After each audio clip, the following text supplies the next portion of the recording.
Hot topic ఇంకా hot topic అని అలా ఆలోచిస్తారు. అదే అయితే వాస్తవానికి కూడా నేనేం మర్చిపోలేదు. ఎందుకంటే పొద్దున నేను నా బిడ్డ ఇద్దరం ఇట్లా కూర్చొని టీవీ చూస్తూ ఉన్నాం.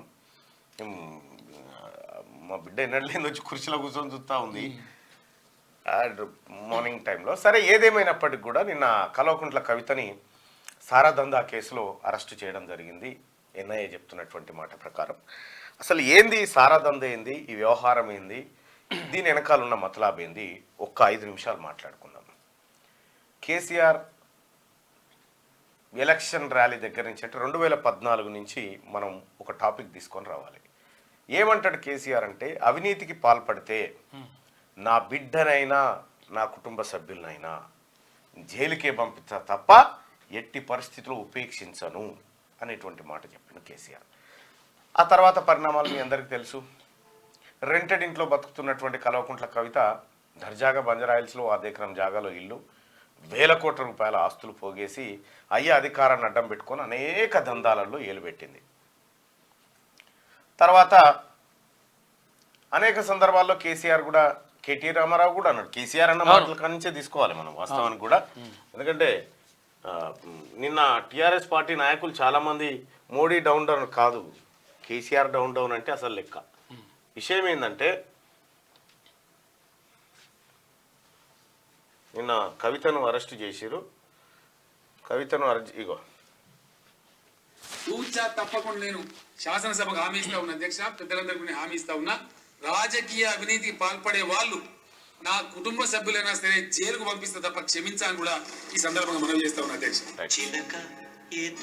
ఇక అదెందుకని విషయం ఏంటంటే, ముఖ్యమంత్రిగా ఉన్నప్పుడు కేసీఆర్ చెప్పినటువంటి మాట, అవినీతికి పాల్పడితే నా బిడ్డనైనా కుటుంబ సభ్యులనైనా జైలుకే పంపిస్తే తప్ప ఉపేక్షించారనేటువంటి మాట కేసీఆర్ చెప్పిండు.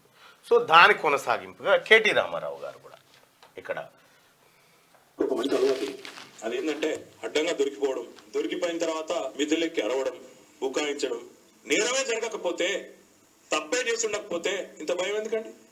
పైపెచ్చు దొంగకు నోరెక్కువ అని, ఉల్టా చోర్ కొత్వాలకు డాటే అని నైతిక బాధ్యత, సిగ్గు ఏమైనా ఉంటే విచారణకు ముందుకు రావాలి. ఇది పద్ధత? విచారణ చేయనివ్వరా? అయినా దాచేది లేకపోతే భయం ఎందుకండి నేను అడుగుతా ఉన్నా. తప్పు చేయకపోతే భయం ఎందుకు? విచారణ ఎదుర్కోవడానికి భయం ఎందుకు పడాలి?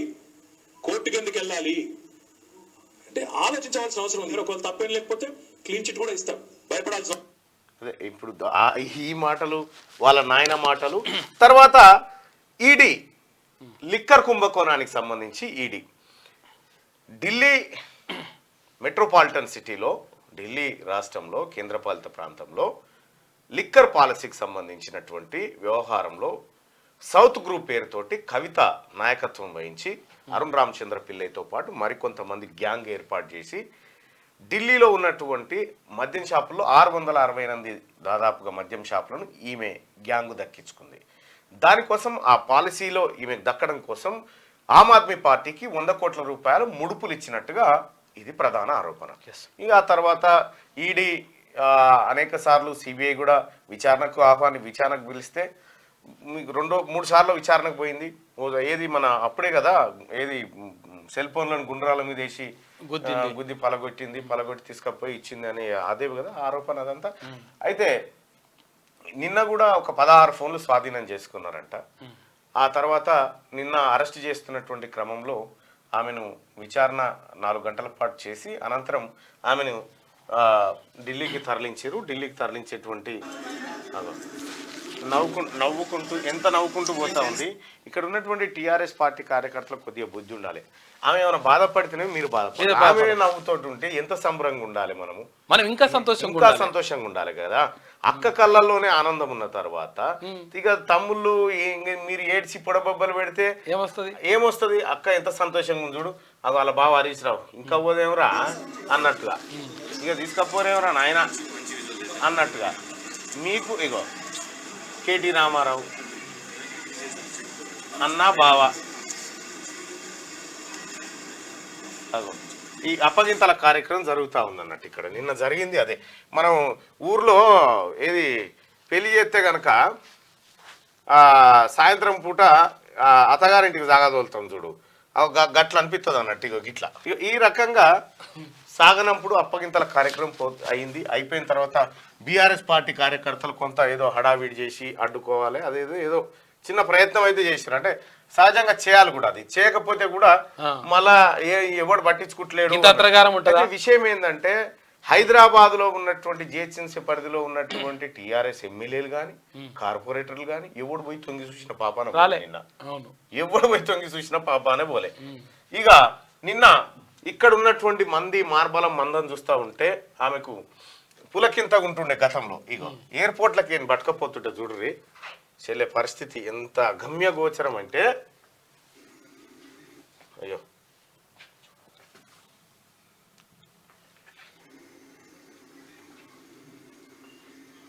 వస్తలేదేంది, ఫార్మాట్ మారిందా ఏంది? నేను ఫార్మాట్ వేరే ఫార్మాట్ పంపిస్తాను. నిన్న ఎయిర్పోర్ట్లోంచి ఒక నిందితురాల్ని తీసుకుపోతున్నటువంటి దృశ్యాలు ఏవైతే ఉన్నాయో ఆ దృశ్యాలు అవి చాలా అద్భుతంగా కనిపిస్తూ ఉన్నాయి.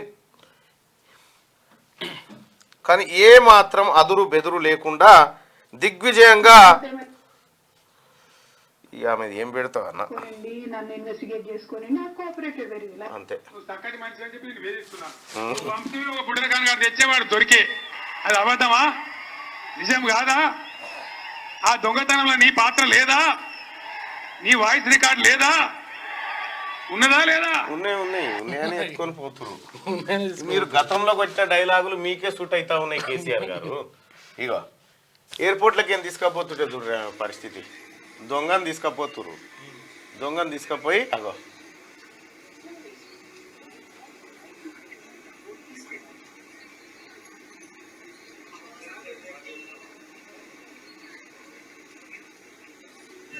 వాళ్ళ చేతిలోకి వెళ్ళిపోయింది చెల్లె. ఇంత ఇంత ఇంత గుండె ధైర్యం చెడుతూ ఉంటుంది పోతున్నా కొద్దికి, పరిస్థితులు అట్లుంటాయి కాబట్టి. ఇక ఇంకొక విషయం ఏంటంటే నిన్న ఆమెను అరెస్టు చేస్తున్నటువంటి సందర్భంలో కేటీ రామారావు ఈడీ అధికారులతో బాయ్స్కు దిగిండు. బాయ్స్కు దిగి ఇగో వాళ్ళతో లొల్లి పెట్టుకుంటా ఉన్నాడు. అంటే దీంట్లో మనం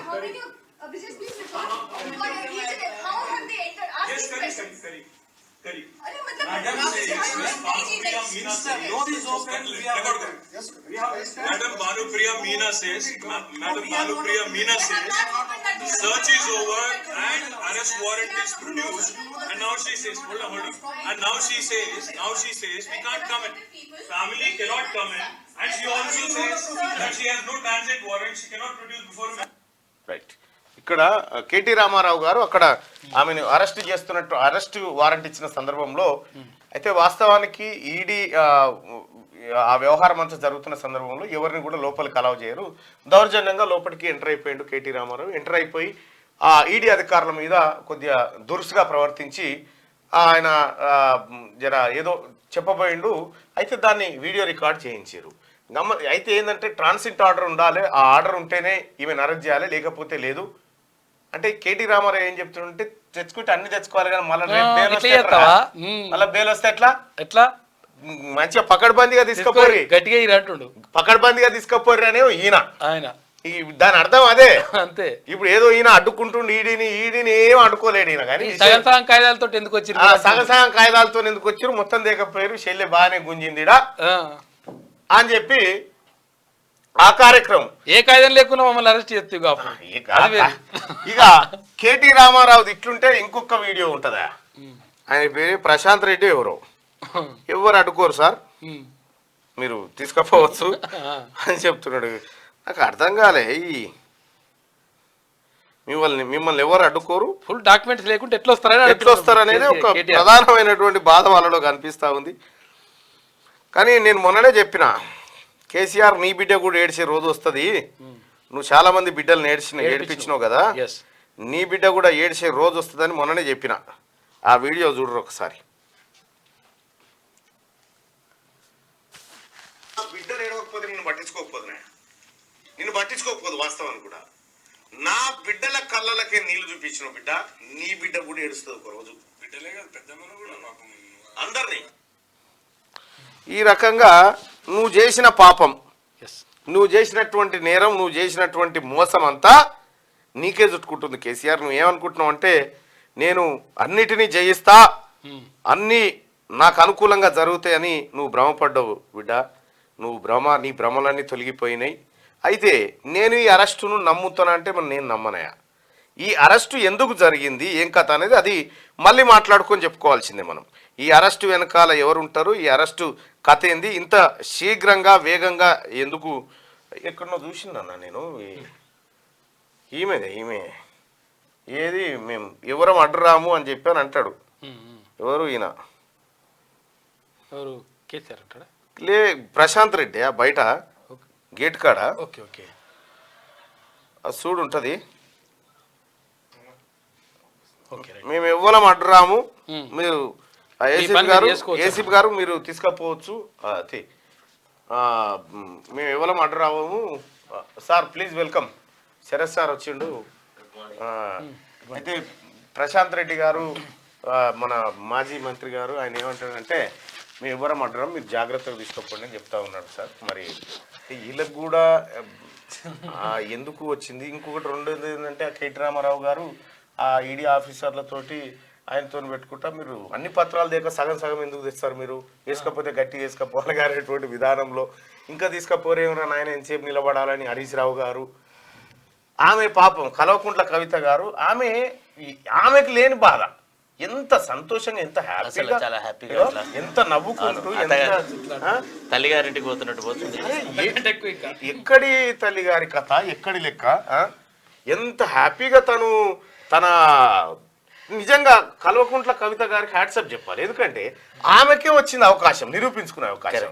భరత వంశము నేలే గొప్ప కుమారుని గాని నువ్వు రావాలి తల్లి అని చెప్పేసి ఆమె రుక్మిణి ఆమెను ఓదార్చుతూ పంపుతుంది అనమాట. ఇది చాలా గొప్ప సీన్. ఇది ఈ సినిమా ఒక గొప్ప కళాఖండం.